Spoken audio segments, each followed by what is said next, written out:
At this very moment, I'm expected to live another 19,357 days, 13 hours, 15 minutes, and 53 seconds. That is, if all goes right. Yet every day I sit here in a box, staring out at the world, watching it pass beyond the sheets of glass. And for what? Materialistic crap and to conform to the pattern society has planned for me. But my daydreams are that of escape. This is my escape. It's where I spend every moment free of the societal glass box. I soar along just me and my bike and the horizon ahead. So why do I always find myself back here? Then I meet a guy. He's planning a journey and looking for a second rider. I'll have to quit my job, leave everything and everyone behind for months, use up all of my savings, sleep on the ground in a tent, and in the end, my beloved bike may not survive. All for what he says could amount to nothing but the adventure itself.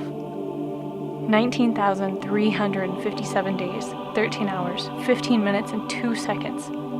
2 seconds. That's about as long as it took for me to agree.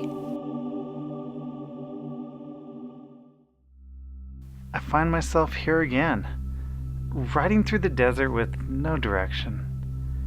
I just turned 40. The last few months have been the worst of my life. I know, compared to a lot of people in this world, my life is pretty great. I'm following along in the American dream. I've got a decent job, a house of my own, and a bit of savings. So, why do I feel so trapped? Why haven't I been able to sleep at all? My friends are telling me I'm having a midlife crisis, but I've felt like this for quite a while. Damn, I'm 40, and I can't silence the hypocrite that is me inside my own head. There are so many adventures I told myself I was going to have by now. I know one day what I'm going to have to do. I can't go on telling myself one day I'll one day I'll be 60 years old and I would have spent my entire life saving for retirement so that when the day comes I can travel the world with a senior discount card on a utility scooter. So what's it going to be?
And then one day, we just quit our jobs. That being done, we started preparing the bikes and working out all the details of our trip. Neither of us have done anything like this before, so it's a steep learning curve. I don't really even know how to put up a tent. I'm hoping Amanda does. We have 2 weeks till we leave, and it really seems to be going by quickly. Our main goal is to travel the world while filming the entire journey, and to do it without a team of sport vehicles, without a camera crew, just 2 bikes carrying all of our kit and all the equipment needed to film it somewhat properly. However, we decided that before we set out around the world, we'll spend a summer traveling throughout the US, a sort of test run. We need to figure out what kit we really need to bring and sort out all the technical details of making a film when supported. There will be only the occasional hotel, and we'll have a food budget of $20 combined per day. Originally, I was thinking about 8,000 miles on paved roads, but Amanda's telling me that's a bit weak and has changed the plan. We'll leave Reno, Nevada and head north into California towards the Redwoods of Oregon, follow Highway 1 down the coast to the headquarters of Honda North America in LA. From there, it's up to Zion National Park, the Grand Canyon, and several other sites as we weave our way across the lower 48 towards the East Coast. We'll be taking random detours along the way as we really have no set route. We'll go up and along the East Coast to Buffalo, New York to the Dunlop North American Tire Factory. Then we'll turn back down towards Jellicoe, Tennessee. Now, Jellicoe is the starting point for the Trans-American Trail, aka the TAT, which is touted as an off-road trail from Tennessee to Oregon. There are rumors of sand, mud, and rough trails that will make it a daunting task. We plan to go from Jellicoe to the middle of Colorado on the TAT, 1,400 miles off-road, halfway across the country, in the hottest time of the year. Oh, and did I forget to mention that unlike Zach, who will be riding a purpose-built off-road adventure bike, I'm going to attempt the TAT on my sport bike. Zach's plan originally had me on an adventure bike, but that would be too easy. He's telling me I'm going to destroy my Honda CBR 600RR, and he's not the only one. Most say that it can't be done, while my ego says it can. To tell you the truth, though, I'm a bit worried. With just a few days to go, I still haven't found riding boots, so we stopped by the Parts Unlimited distribution center, where our friend Tony Ayala has told me he's found a pair of boots that he thinks I'll like, and he's right. Now, besides being a sweetheart, Tony is going to be assisting us along our way with contacts and information. The Parts Unlimited warehouse is massive, with 4 levels totaling 1.6 million square feet of capacity. It's an impressive sight of conveyor belts that seem to go on for forever. The bins are RF chip controlled and go directly to where they're needed. It's a completely paperless operation, a vision realized by the company founder Fred Fox. John, the warehouse manager, gave us a quick peek into how it all works, but only a peek. Alright, so these totes have been programmed. They're obviously coming down here, and if they have a destination to get off, they'll jump off with a transfer up here, and then that person that works that zone will pick the tote and put it back on the line, and it'll travel to its next destination or zone it's going to. And then is it like by brand? Like Alpenstars are over there? Yeah, we keep a lot of the Thor all together, a lot of the Icon. It's mixed in there a little bit here and there, but most of it's all kept together. Genuinely happy employees, great products, and an environmentally friendly warehouse. It wasn't long ago that I was helping customers find products from the Parts Unlimited catalog. It's nice to know there's a great company behind those pages.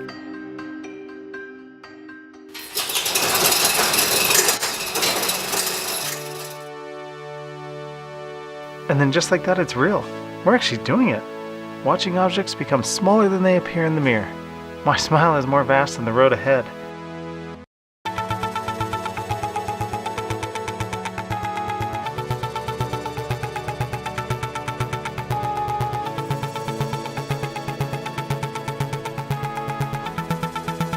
This doesn't feel real yet.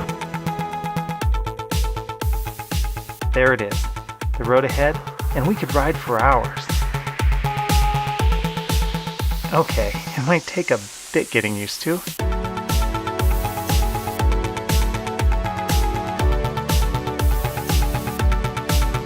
And then it starts raining. Only hours ago I reasoned to Amanda, it's the middle of summer. I highly doubt we're going to need the rain gear.